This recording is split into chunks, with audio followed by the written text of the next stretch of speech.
Hello, Bill Scher. Good morning, Matt Lewis. Welcome to the DMZ, everyone.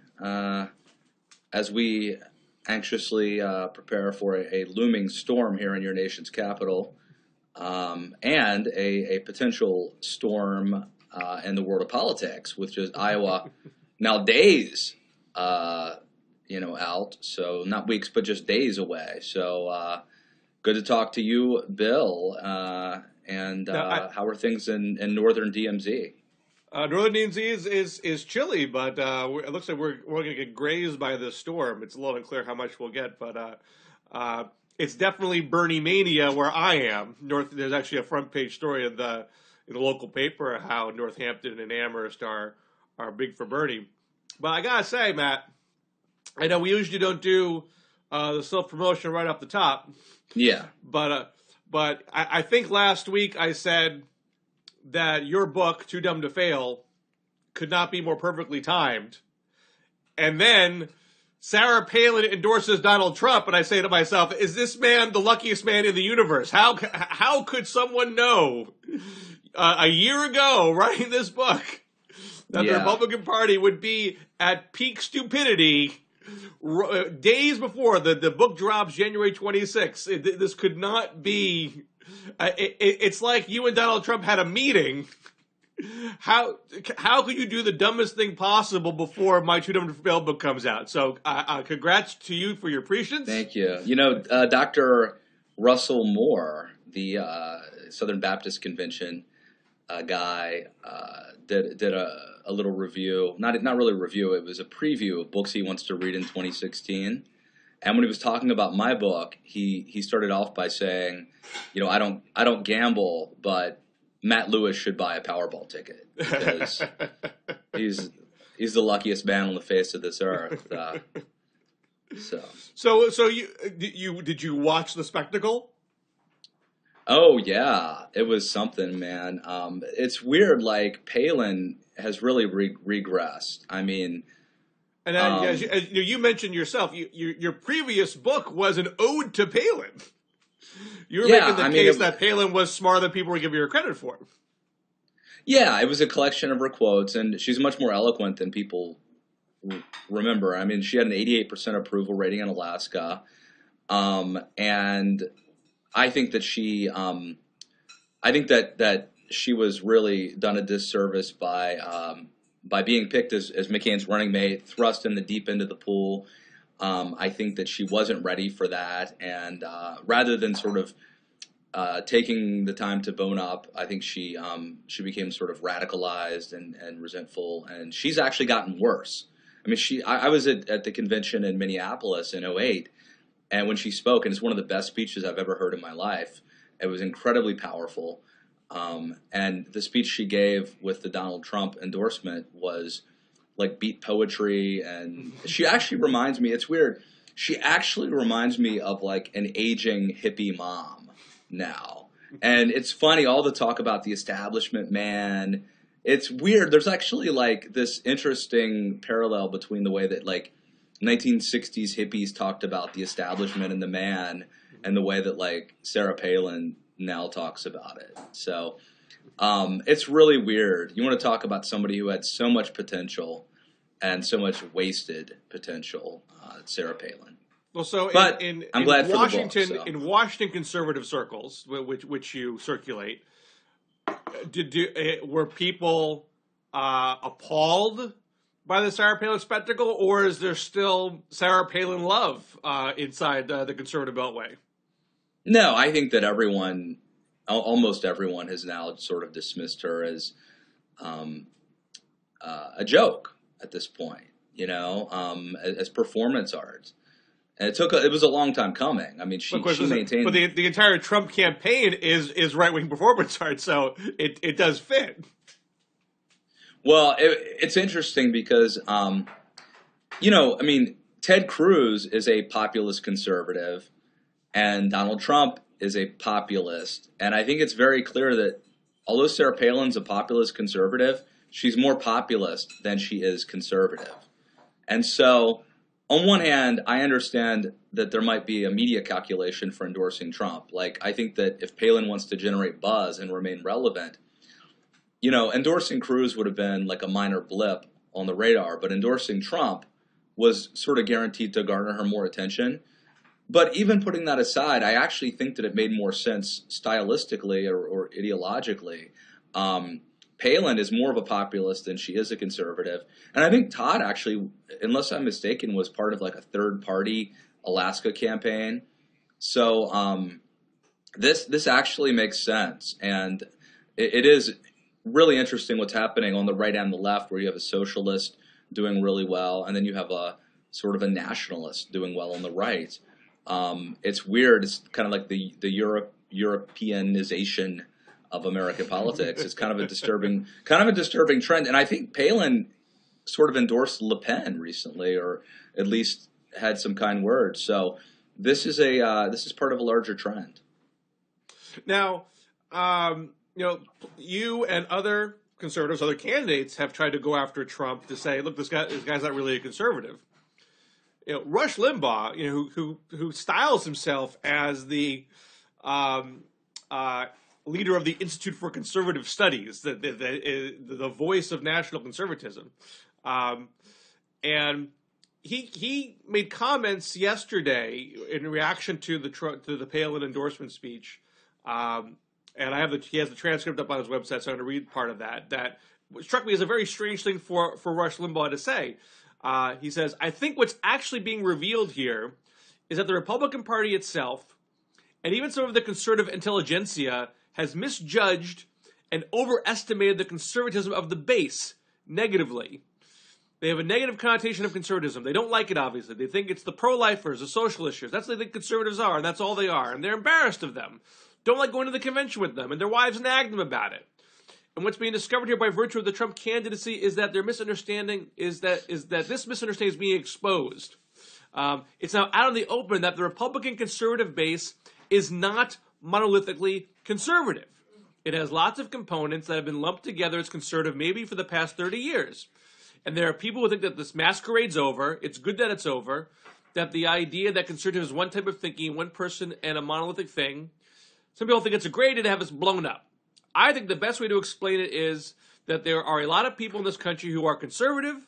There are a lot of those people that won't admit it for whatever reason, don't want anyone to know it for whatever reason or another. And therefore they live and vote and do things, for the most part, which are conservative, certainly not liberal, but that's not the glue that unites them all. If conservatism, this is the big shock, if conservatism were the glue, the belief and understanding of deep but commonly understood conservative principles, if that's what defined people as conservative and was the glue that made the conservative movement a big movement, then Trump would have no chance. He literally would have no chance. But because whatever he is, he's not and never has been known as a doctrinaire conservative.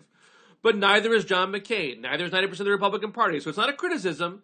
It's not an allegation. The point is that if conservatism were this widely understood, deeply held belief system that united conservatives, unite people as conservatives, then outsiders like Trump would not stand a prayer of getting support from the people. Yet he is. Therefore, it's safe to conclude that there are other things at play here that make people conservative. I'm sorry for the long excerpt, but I thought that was important. No, and it's an example of Rush engaging in a pretty thoughtful and I think pretty accurate observation of the state of American politics right now. So one, you think Rush is correct? Oh yeah, absolutely. I mean, look, how many real normal people are motivated by, a Burkean political philosophy or a Hayekian like free market economics? I mean, normal people are not, right? They're like strong national defense, kick ISIS's ass, as Sarah Palin put it. And that's just sort of how it is. David French at National Review wrote a really good piece about a week ago about this, about how like sort of rank and file, quote unquote, conservatives in places like the South where he lives are not really conservative. That they're not like philosophically conservative. They're patriotic. they are, you know, socially conservative in some ways, but they're not like deeply philosophical about it. Yeah, And there was a somebody else, I forget who else it was, but there was another piece that I think it bothered me, but it was true, that said it used to be that the litmus test for being a conservative was being pro-life. Now the litmus test for being a conservative is being anti-immigration. And Well, there was a piece yeah, in Politico magazine, where I'm a contributing editor, by Matthew McWilliams, who is a PhD candidate at UMass Amherst, just down the road from me, that said, if I asked you what most defines Donald Trump supporters, what would you say? That they're white, they're poor, they're uneducated? You'd be wrong. In fact, I found a single statistically significant variable predicts whether a voter supports Trump, and it's not race, income, or education levels, it's authoritarianism. Trump's electoral strength and his staying power have been buoyed above all by Americans with authoritarian inclinations. And because of the prevalence of authoritarians in the American electorate among Democrats as well as Republicans, it's possible that Trump's fan base will continue to grow. I don't necessarily agree with the latter there, but he does seem to have hit upon a thread yeah.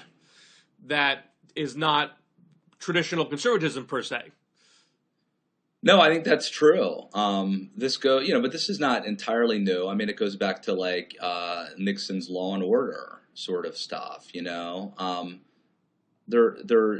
Politics is messy and in some cases like contradictory. I mean, you could say that a conservative is someone who like cares deeply about liberty and freedom and not having big government, or you could say that a conservative is someone that like uses big government to like declare a war on drugs and and go to war and kick ISIS's ass. I mean, which one is conservatism? We are at a crossroads right now, and that's part of, there's an identity crisis, and it's unclear what it is. And I think that that's sort of a big question that we're wrestling with right now. Now, you mentioned earlier this makes our system seem more, fractured like a European democratic system. Yeah, But that's concerning.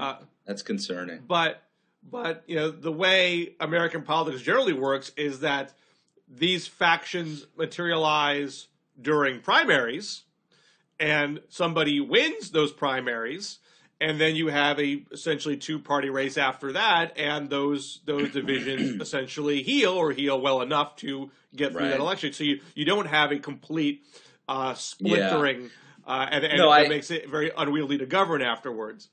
So the question on the Republican side is this a rift that can heal? And then on the Democratic side, can the socialist / pragmatist rift heal?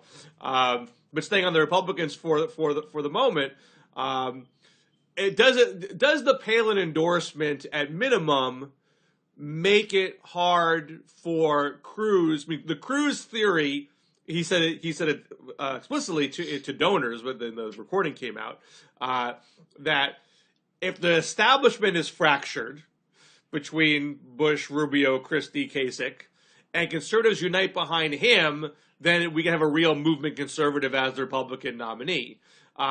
It does Trump, if because of the Palin endorsement, if because there's this authoritarian streak that is hard for Trump fans to make it hard for them to abandon Trump, does that put a fatal flaw in the Cruz theory that he can't unite everybody because there are forces that are going to prevent that from happening? Well, I mean, first let me say I am concerned about what's happening right now. And I mean, the fact that you have a socialist who is openly, sort of running as was a social democrat. I don't know how he described himself, but he's doing great. He could win potentially. I don't think he will, but and then the fact that you have Donald Trump. I mean, look, we've had populist conservatives before, and most recently Pat Buchanan, but I never really thought Pat Buchanan could win. But I think that the groundswell for Trump is much stronger, and he actually could be the nominee. And so it's not a matter of like the other major parties co-opting a little bit of Trump's populism and sort of co-opting it and making it into a more like slightly more populist establishment Republican Party, I mean, he actually could win. So I do feel like something weird is afoot, and it's worth paying attention to. I believe that I think that I don't think it's a two-man race yet, but forced to make a binary choice between Cruz and Trump, I think conservatives, real conservatives should back Cruz. The problem with backing Cruz is primarily about rewarding somebody for being a jerk. I mean, this would be a guy who cut in line, showed up at the job on the first day, and started causing problems, undermining his colleagues, and you're going to reward him with the nomination. But I don't, and don't get me wrong, I think that Cruz is strategic and Machiavellian, but I do think that he is a real conservative, and I don't think that's the case with Trump. But how would it ever become a binary choice between Cruz and Trump? There's deep antipathy to both of them in establishment quarters. I can't envision them just say, okay, forget it, let's just choose between these two. There are viable options who are not those two. You would think at minimum they would try to consolidate around one of them. You would think, but so far there doesn't really seem to be the ability to coalesce around any one establishment candidate. And I mean, consolidation can happen later in the. I mean, it's probably a little late for that, relatively speaking, yeah. but not eternally late. No one's voted yet. I mean, you have many months of primaries. Why can't? I mean, Bill Clinton didn't win a primary till after Iowa and New Hampshire. That's unusual, but it's possible. So, and certainly if you have a Cruz and a Trump winning Iowa and New Hampshire. You have so many races after that, and whoever on the establishment side is coming in third or fourth is going to have a stake to say, look, consolidate around me. We got to stop these guys, and I'm the guy who's got the best shot of doing it. No, I agree. It's way too early to write, to sort of make this a two-man race. Not a single vote has been cast yet, but I don't think it's too early to speculate that we could end up in a position like that, and that could be a choice that mainstream conservatives and establishment Republicans are forced to make. Like, which is the lesser of two evils? If push comes to shove, you may have to choose between Trump and Cruz, and what would you do? Who is the lesser of two evils? And so that I mean, even in the worst case where a Bush or Rubio or Christie, they weren't getting past third place, or they weren't winning a lot of stuff. They were getting second or third and what have you. They're going to be collecting delegates. You got a lot of proportional states. You don't have a lot of winner take all states anymore. Right, but look at those SEC primaries. You could potentially have Trump. Or you could have Cruz winning the state and Trump coming in second. I mean, that's entirely plausible. So they could be divvying up. Why would the establishment want to have establishing guys stick around, even if they weren't quite winning? If they were collecting delegates, that would be the brokered convention play. Let's do everything we can to keep Cruz or Trump below a majority, and so we can say they don't have enough broad support to be deserving of the nomination, and we'll try to cut some deal at that convention. I mean, why roll over if you think these guys are sure losers in the general? But it's not like there's a central command at the establishment that is coordinating this. I mean, Rubio and Kasich, and I mean, Jeb is attacking Rubio. Christie, these guys are all competing against each other and trying to hurt each other. So it's not like they have a coordinated message that we're going to, do this. I mean, so this is one of the reasons why, I stick with Jeb, because the sewer PAC has resources. I mean, Rubio's been pummeled by, I think, Bush money and Cruz money. And that's making it very hard for him to break out, despite some of his better debate performances. So if you have the resources to hang around, it's not a dictum from central command. It's just I am able to stay. I have the money to continue to run ads and have people knock on doors, so I'm going to do it while and if I'm getting delegates, I'm going to keep doing it and hang on for as long as I can. If you don't mind, Bill, I want to take a quick aside here. Yeah. Several months ago, we had a discussion about the Disney show Frozen. And I came down on the side of saying that I think it was Hans. You are the only pro Hans Frozen fan that I'm aware of. So I had missed the part.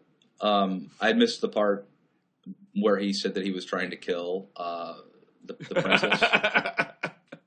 I went back and watched it again with my kids, and I think you're right, Bill. The movie was set for him to be the hero, and it felt very perfunctory, like they just inserted this one scene where it was revealed, this big reveal that he was a bad guy the whole time, and I had missed that scene. Okay. So I will withdraw my support for him. Okay. I still think that they were asking for it to a certain degree, but I just wanted to bring that up in case anybody. I thought you were making the case, sort of like if you've read the book Wicked, or seen the musical Wicked, that Frozen was sort of a propaganda piece that didn't tell the true story of Hans. Well, there is that. Like the Wizard of Oz didn't tell the true story of the Wicked Witch. It was all a cover story to smear her and malign her. That could be. The true story of Hans should come out now. Well, I think haven't we talked about the Star Wars thing here? I think we have. We never got to it. Well, anyway, there's a theory. Jonathan V. Last, I believe, started it, and others have written about it. That the Empire were the good guys, and that the Jedi Knights are basically terrorists who, Obi-Wan Kenobi radicalized Luke Skywalker. Obi-Wan was a religious fanatic that radicalized Luke, and the Empire was good. That's the theory. So anyway, yeah, for what I bring it up because I shouldn't talk about when you got kids and you're coming and going, and I missed this one scene, and it was very clear that they had stuck that scene in there at some randomly. But anyway, I withdraw that position. So you want to correct the record? I understand. Yeah. Let me shift to the Democrats though, because okay. Clearly the Sanders campaign is closed and strong according to polls. He has this amazing 60% number in the most recent CNN WMUR poll in New Hampshire. Things look very tight in Iowa. And the big question is, I think there's a lot of people assuming at this point that Sanders will win New Hampshire. That he has the neighborhood, the street cred, as well as a bond with the more liberal electorate there. But can Sanders go 2 for 2? Because if he wins both Iowa and New Hampshire, that makes the Clinton campaign seem a lot wobblier. Although the Clinton people have certainly done a good job saying, Nevada and South Carolina, Super Tuesday, that'll be our firewall. Sanders hasn't made the inroads into people of color communities. Iowa and New Hampshire are lily white college towns. This is Sanders territory. So there's some downplaying going on, but clearly the Clinton campaign would like to win Iowa and avoid having Sanders go 2 for 2. And there is competing narratives about their ground games and their voter bases that make it hard for someone on the outside to be able to glean who's got the edge here. Because the Des Moines Register poll broke out a lot of internal saying Clinton was strong with registered Democrats, older voters, caucus veterans, and Bernie is stronger with younger voters, independents, and first-time caucus goers. I saw in Politico there was an old Obama hand that said, look, caucus veterans, first-timers, that's sort of a myth because people don't caucus that often. This happens every 4 years, if that. When Obama's running for re-election, there's no significant caucus. So there's only been caucuses in 2008, 2004. 2000 wasn't too competitive. And then there was nothing in 96 or 92 because Tom Harkin ran 92 and Clinton was running for re-election in 96. So there's not that much of a pattern there. But, certainly younger voters can be less reliable. It could be a bitterly cold night. Who's going to show up? All that kind of stuff. And another Politico piece suggested that Bernie support is very concentrated in those college towns, and that might not be good as far as delegate distribution around the state. He has to shore up support in the more rural areas where that doesn't have the same critical mass of people. So there's all these factors that are hard to game out before votes are counted. But at minimum, and getting back to your earlier point, I think the deeper question is this divide healable at the end of the day? Is this getting so bitter that some people on the left are going to peel off and refuse to vote for Hillary? Or is this like 2008, which was pretty nasty between Obama and Clinton, and went on for a long, long time, and people thought all those Hillary people, they're going to go vote for Palin because they're mad at Obama, and that didn't happen.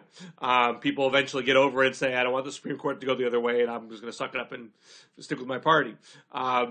So you seem to be genuinely unnerved that a self-avowed socialist could go this far. No, I just think it's like indicative of the zeitgeist, and in and of itself it wouldn't be a big deal, but I think that if you sort of put it in context with what's happening with Trump on the other side, then it becomes really something is afoot, clearly. What's strange to me, and I think I tweeted this the other day. So you have right now, jobs are up, immigration is down. Sounds like a Hank Williams Jr. song. Interest is up, immigration's down. Interest is up, and the stock market's down, and you're going to get mugged if you go downtown. Abortion rates are down. We have a peace deal that seems to be working out with Iran. There aren't that many obvious metrics. I mean, not to say everything's hunky dory and there's no problems in the world, but there's a lot of positive direction over the last 8 years. It's weird that both left and right have this seemingly. I'm not completely convinced how firm it is, because your votes haven't been counted yet. But the anger on both sides is odd. You have on the Democratic side this huge healthcare debate 6 years after a form of universal healthcare was passed. And so, I get that if you're single payer, you don't like that private insurers are still in the mix, and you never liked that in the first place. But, almost even Bernie Sanders says it was an advancement. Why would this be the moment where you would reopen that divide and have a pitched argument about it? Why is it on the right that there's all this emphasis on immigration, as if immigration is feeding a bunch of social problems, when the immigration rate has kept going down over the course of the Obama presidency? So it seems detached from actual activity on the ground. Normally you think of the grassroots as being more in touch with things. In this case, the grassroots seems less in touch with what's actually happening. So I don't know if you have a thought about what is contributing to that kind of to that zeitgeist. I do not, but it is interesting, isn't it? It is very interesting why this is happening. I think things like the economy and ISIS and people not feeling prosperous and not feeling generous and not feeling safe overcomes empirical data. That's my only sort of takeaway there. But I get that San Bernardino stokes a lot of fear, but there was an obsession with immigration before San Bernardino in the Republican primary. And I get on the left that, and more than just the left, that there is general anxiety about wage growth, which is not zero. It's, I mean, there is wage growth. It's just not awesome, and it's not as nearly as fast as corporate profit growth. So I get there are things to talk about. There are problems remaining to solve. But there are certain specific things. I mean, healthcare and immigration strike me as sort of the biggest. Where, and even abortion, even the Planned Parenthood stuff. I mean, if abortion rates are down, you would think there would be some discussion. Okay, why are they down? How do we keep this trend moving in the right direction? If you're on the anti-abortion side, it wouldn't be this horrific the baby killing factories are on overdrive.